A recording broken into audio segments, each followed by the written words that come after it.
All right, we're going to call the meeting to order.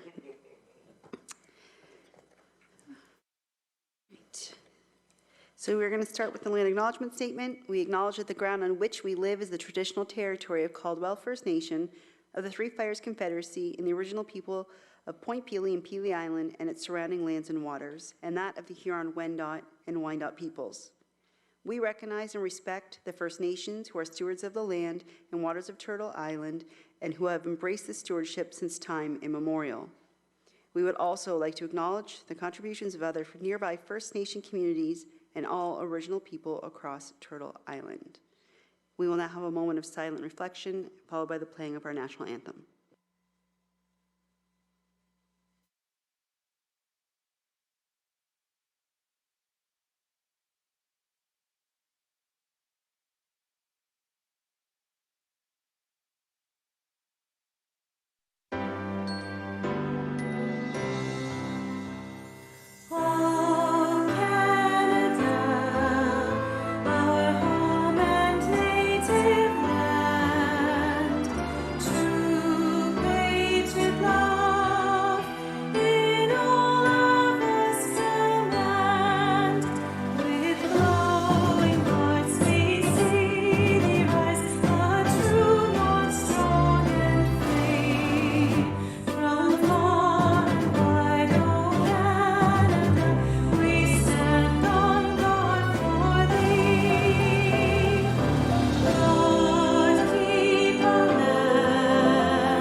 Okay, if we can get an adoption of the agenda for June 13th, 2023 for our regular council meeting agenda.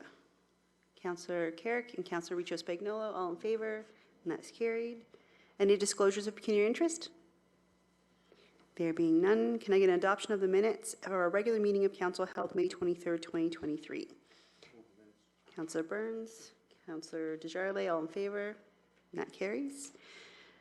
Mayor's comments. So what a busy and exciting weekend, or week I should say, here in LaSalle. This past weekend was the 35th annual LaSalle Strawberry Festival. It started off with a packed house for strawberry cleaning Wednesday night, getting the job done in record time. We had a very successful, fun-filled weekend from the carnival, vendors, entertainment, parade, and so much more. We hope you had the chance to make it out to the event at some point over the weekend. We want to thank all vendors, businesses, and volunteers who supported our event, but especially we want to have a huge thank you to our team who worked hard to put this weekend together. Staff from every department is involved in making this event a success, and we just can't thank you enough for your dedication to our town. Deputy Mayor Akapata and Councillor Desjardins attended an event on Saturday, June 10th, where they participated in a special ceremony and groundbreaking to mark an historic moment celebrating the return of Caldwell First Nations to the territory of their ancestors and the beginning of the creation of the first urban reserve in southwestern Ontario. Yesterday, Councillor Burns, Deputy Mayor Akapata, administration, and I also attended the groundbreaking ceremony for the newest development in the town of LaSalle called the Griffin, which is an elevated rental living complex, which we are very excited to offer a new type of housing for our residents. This evening, we have a public open house for the proposed National Urban Park at the Event Centre from 6:30 to 8:30. Parks Canada launched this program in 2021 to create a network of national urban parks across Canada in order to support access to nature and urban centres. To contribute to conservation of nature in urban areas and biodiversity goals, provide access to nature for people living in major urban centres, and to advance reconciliation with Indigenous peoples. And finally, the month of June is Seniors Month, so seniors age 60 plus can ride the LaSalle Transit for $1 per ride this month. Please visit the LaSalle Transit page on our website for our bus schedule. That's it. No presentations and delegations, public meetings, so we'll go right to reports.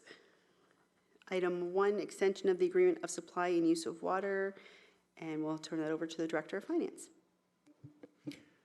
Thank you, Your Worship, members of council. So over the past several months, Mr. Osborne and myself, we've been working with the folks at the Windsor Utility Commission, administration there, their president, their vice president of water operations, and their vice president of corporate services, and their CFO. And we've made a lot of progress working towards, one of our main goals is supplying water capacity to our build-out population. So it requires approximately an additional 21 megaliters of capacity per day. So at this point, we were waiting on some pricing on how much that would cost. So we've recently received that. And then it looks like verbally at this point, we're both in agreement on how to move forward with this. So it's going to be a win-win for both sides. We're not going to have to build a water plant. We're going to save significant money with regards to that. It won't affect the water rates that current residents are paying. It's growth related, so growth pays for growth. And we're going to be meeting with them next Friday to put this on paper. And then after that, we're going to fine tune it with the legal counsels. And then hopefully we can bring it back in a couple months for council approval with the fine details of the new agreement. But in the meantime, the current extension expires at the end of this month, so we need to just extend the current agreement for 6 more months while we finalize this new proposed agreement. And I'd be happy to answer any questions.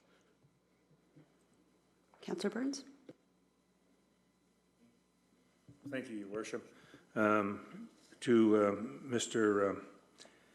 Lesperance, will they acknowledge what we have in reserves there in this new agreement? In other words, we have some money there that we've paid them, right?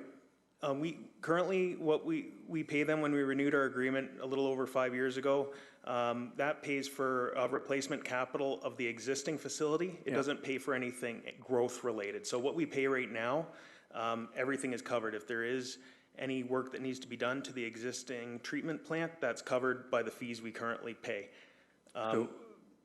We don't have to pay anything extra for that. Okay. This covers growth related and increased capacity. Just to follow up then, are we putting anything in reserves as for growth? For growth, that would go through be funded through our development charges reserve, which at this point is very, very healthy, and we continue to build that up as the growth happens in our community. Great. Thank you very much. Any other questions or comments? No? Move the recommendation. Okay, support. Councillor Reno, all in favor? And that's carried. Item I is information items to be received. There are 2 separate items. However, I think all 3 correspondence items are going to be discussed. So before we move, do you want us to move them all and then discuss them, or? We should get an individual. Then do an individual. Okay, so let's start with item 1, the City of Cambridge Highway Traffic Act Amendment. Deputy Mayor. Thank you, Your Worship. I'll put my old hat back on, and just to clarify, what this is talking about is speed reduction and speed monitoring devices within the confines of the town of LaSalle. So right now, the Highway Traffic Act only allows you to put a automated speed monitoring device in a community safety zone, which does not allow the police service or the police services board or the municipality to say we need one in zone X or zone Y unless it's the designated community safety zone. So what the City of Cambridge has done is they've identified this as a shortcoming of the Highway Traffic Act and have simply said, let the municipalities with their police services boards and the local police services decide if we want to get automated ticketing devices that we want to place anywhere in our municipalities at our discretion. In my opinion, Your Worship, it is a necessary amendment to the Highway Traffic Act simply based on expanding use of technology, and it gives the dare I say, the legitimate folks that control the roads in their municipalities the ability to address use of these devices should a municipality choose to purchase them. And I will move that we support. Perfect. Councillor Reno, did you want to speak? Before you do, I just need a seconder. Councillor Jarley? Okay, go ahead. Oh, I'm going to mention that I was going to second.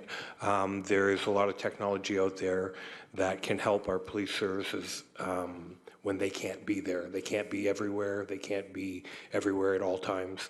And there's some great technologies that can be used in different ways, and I support this. Okay, so all in favor? That carries. Item B, City of Cambridge legislative amendments to improve municipal codes of conduct enforcement. We've discussed this in past, but I don't think it came from the City of Cambridge. And this all has, is it Bill 5? Right, Bill 5, right?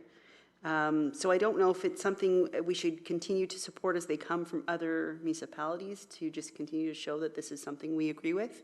It's up to council how they feel on that, because we did support, I believe it was the last meeting, we did show our support, but like I said, I just don't remember which municipality that came from at the time. Deputy Mayor? Your worship, through you, just so we know that this private member's bill, I believe it was, at the legislature was defeated, and as such, if you do remember at County Council, not only did we suggest that we were going to go through the legislative route, but also through our associations route as well, to bring this concern directly to the appropriate levels of government.